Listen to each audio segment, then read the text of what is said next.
জাহেদুল্লাহ ওর বাড়ির পাশে কতটা জল হয়েছে দেখেন, ওই মাছ মারছে এখানে দেখেন। জাহেদুল্লাহ কিছু বলেন। হ্যালো গাইস, আমি এখন বৃষ্টিতে জাল বলতেছি। কই মাছ আছে, কই মাছ।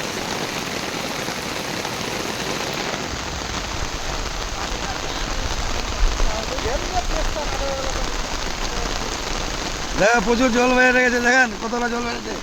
কালকে 6টা থেকে বৃষ্টি চালু হয়েছে, এগুলো বৃষ্টি থামার নাম নাই। দেখেন কতটা জল বেড়েছে।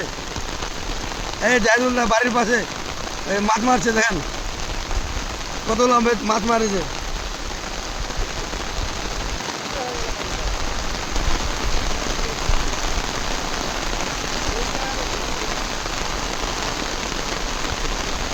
আরে আক্তারুল, ছাতা দেখেন।